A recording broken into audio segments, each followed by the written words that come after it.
ఒకరు కిషన్ రెడ్డి గారు, ఒకరు బండి సంజయ్ గారు. బండి సంజయ్ గారే మన వ్యక్తిగతమైన విషయం లోపల పాపం కొడుకు సంబంధించిన విషయం లోపల సర్వ సమాజం సలవంచుకునే విధంగా ఆ ఒక సమస్యలు ఇరుక్కపోయాడు. మరి రైతులకు సంబంధించిన వడ్ల కొనుగోలు విషయంలో కానీ, మొక్కజొన్నకు సంబంధించినటువంటి కొనుగోలు విషయంలో కానీ కేంద్ర ప్రభుత్వం నుంచి చిన్న సహకారం కూడా రాష్ట్ర ప్రభుత్వం లేదు. ఈ విధంగా డీజిల్ పెంచిళ్ళు, పెట్రోల్ ధర పెంచిళ్ళు, రైతు అన్నదాతలను ఆదుకునే పరిస్థితుల్లో కేంద్ర ప్రభుత్వం లేదు. ఏమన్నా అంటే ఒకటే మాట మాట్లాడతారు భారతీయ జనతా పార్టీ, జై శ్రీరామ్ అంటారు తప్ప ప్రజలకు సంబంధించిన ఎలాంటి యొక్క సంక్షేమానికి సంబంధించిన కానీ, అన్నదాతలను ఆదుకునే విషయంలో కానీ, నిరుద్యోగులను ఆదుకునే విషయంలో కానీ ఈరోజు ఇన్ని విధాలా కూడా రాష్ట్ర ప్రభుత్వం లోపల ఈ తెలంగాణ రాష్ట్రాల ప్రజలకు ఇబ్బందులు ఇక్కడ కూడా పాలు పంచుకోలే.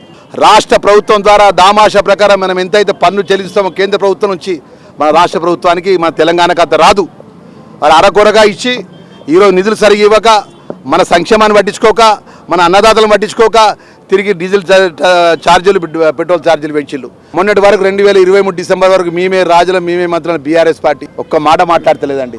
డీజిల్ మీద మాట్లాడతలేదు, పెట్రోల్ మీద మాట్లాడతలేదు. ఈరోజు ఏదైతే పెంచినటువంటి డీజిల్ పెట్రోల్ ధర ద్వారా సామాన్య ప్రజల మీద పెను భారం పడుతుంది. మన తక్షణమే నరేంద్ర మోడీ గారు మీరు ఏదైతే పెంచినటువంటి డీజిల్ ధరలను, పెట్రోల్ ధరలను వెంటనే మీరు ఏదైతే పెంచిన ధరలను వెంటనే మీరు ఉపసంహరించుకోవాలని చెప్పేసి డిమాండ్ చేస్తూ తక్షణమే గిట ఆ పెంచిన ధరలు తగ్గించుకోకపోతే రేపు రాబోయే రోజుల్లో రాష్ట్ర కాంగ్రెస్ పార్టీ ఆధ్వర్యంలో మహేష్ కుమార్ గౌడ్ ఆధ్వర్యంలో, ముఖ్యమంత్రి గారు రేవంత్ రెడ్డి గారి ఆధ్వర్యంలో పెద్ద ఎత్తున గ్రామాన్న ప్రజలతో నిరసన కార్యక్రమం చేపడతామనే విషయాన్ని కూడా మనవి చేసుకుంటూ